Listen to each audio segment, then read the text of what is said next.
किसान भाइयों, गेहूं की फसल में इस समय पर पीलापन की शिकायत सबसे ज़्यादा आती है। गेहूं में पीलापन अक्सर देखने को मिलता है। जब हम पहली सिंचाई करते हैं तो पहली सिंचाई के कुछ टाइम पहले और कुछ टाइम बाद का ये जो टाइम पीरियड है, इसमें गेहूं में पीलापन देखने को अक्सर मिल जाता है। तो गेहूं के पीलापन को कैसे ठीक करें, कौन कौन से वो कारण हैं जिनकी वजह से गेहूँ में पीलापन आता है, क्योंकि किसी एक कारण की वजह से पीलापन नहीं आता, पीलापन आने के अनेक कारण होते हैं। तो इनके बारे में आपको कंप्लीट जानकारी दूंगा। चलिए शुरू करते हैं। सबसे जो पहला कारण है वो इस टाइम के ऊपर, जब गेहूं आपका 30 से 40 दिनों की शुरुआती अवस्था में होता है तो जड़ों के अंदर कीटों का अटैक सबसे ज़्यादा होता है, जिसमें जड़ माऊ है, दीमक है। इसको कंट्रोल करने के लिए आप यूरिया के साथ में कन्फिडोर का प्रयोग करें। कन्फिडोर जो होता है इसमें अमीडा क्लोप्रिड आता है, तो इसका प्रयोग करने से जड़ माहू और दीमक की समस्या कंट्रोल हो जाती है। इसके बाद में जड़ में निमाटोड की शिकायत आती है, जिससे जड़ों में गांठें बन जाती हैं, नई जड़ें नहीं निकल पाती, पुरानी जड़ें खत्म हो जाती हैं, जिससे पौधा पीला हो जाता है और बाद में धीरे धीरे खत्म होने लगता है। तो निमाटोड के लिए आप यूरिया के साथ में कार्बोफ्यूरॉन का प्रयोग कर सकते हैं। ये एक प्रकार का कीटनाशक होता है, नीले रंग का आता है, दानेदार आता है, तो यूरिया के साथ में मिलाकर आप इसका प्रयोग कर सकते हैं। पोषक तत्वों की कमी भी पीलापन आने की मुख्य वजह है। खाद की कमी से पीलापन आ जाता है, जिसमें मुख्य रूप से नाइट्रोजन की कमी से पीलापन दिखाई देगा, जिंक की कमी से भी, सल्फर की कमी से भी और पोटास की कमी से भी आपको गेहूं में पीलापन देखने को मिलेगा।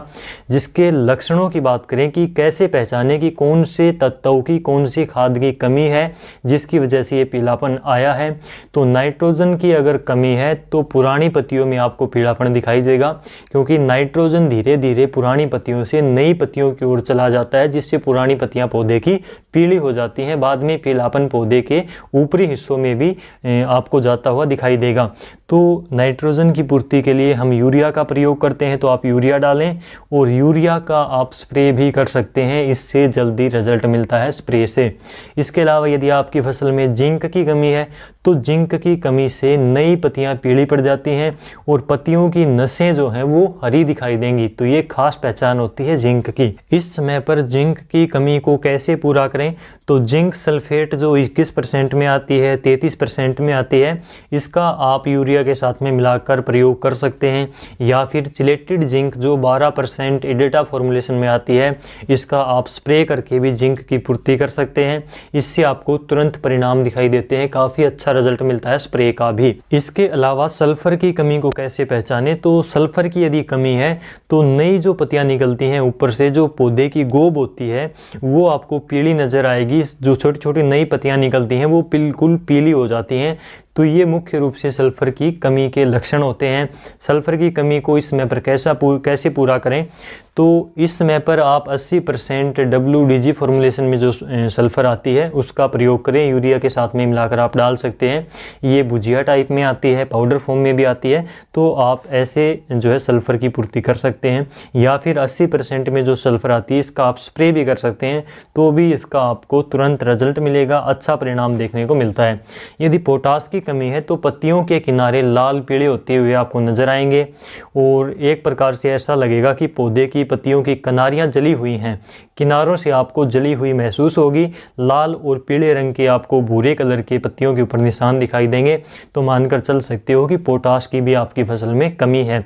इसकी पूर्ति के लिए इस समय पर NPK 0050 का आपको स्प्रे करना है। 50% इसमें पोटास होती है, तो आप इसका प्रयोग करके पोटास की पूर्ति इस समय पर कर सकते हैं। और इन सभी पोषक तत्वों को पूरा करने के लिए, यानी कि यदि आपकी फसल में पोषक तत्वों की कमी से पीलापन है तो इनको आप एक साथ भी प्रयोग कर सकते हैं। इसके लिए आपको NPK का प्रयोग करना है, जो NPK 19-19-19 आती है। इसके अलावा ऐसे ही 20-20-20 NPK आती है, तो इनमें से कोई भी एक NPK 1 किलोग्राम की मात्रा आपको लेनी है। इसके साथ में 100 ग्राम चिलेटेड जिंक आपको लेना है, जो 12% में आता है, और इन दोनों को आपको अलग अलग घोल बनाकर 100 लीटर पानी के साथ में 1 एकड़ में स्प्रे करना है। बहुत ही शानदार रिजल्ट मिलता है। गेहूं में, दूसरी फसलों में भी आप इसका प्रयोग कर सकते हैं, काफ़ी अच्छा रिजल्ट मिलता है इस मिक्स कॉम्बिनेशन का।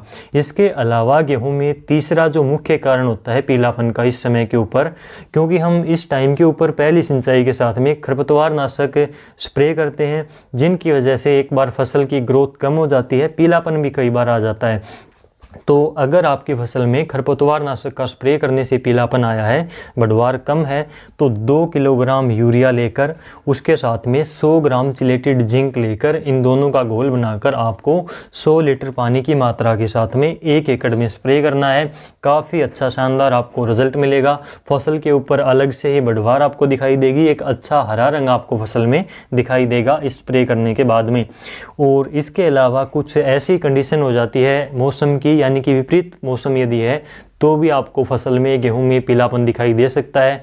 दिन में ज़्यादा गर्मी पड़ती है, ज़्यादा धूप निकलती है, रात को ज़्यादा ठंड पड़ती है, तो ऐसी कंडीशन अगर है तो गेहूं में पीलापन नज़र आ सकता है। ये मौसम परिवर्तन होने के साथ ही गेहूं से पीलापन दूर हो जाता है। तो अगर ऐसी कंडीशन है तो ये मौसम की वजह से भी हो सकता है। तो इस प्रकार से गेहूँ में पीलापन को पहचान कर समय रहते यदि आप इसका सोल्यूशन करते हैं, आप इसका इलाज करते हैं, तो ये पीलापन ठीक हो जाता है। इस वीडियो को दूसरे किसान भाइयों के साथ में शेयर जरूर करें ताकि उन्हें भी ये जानकारी टाइम रहते मिल सके।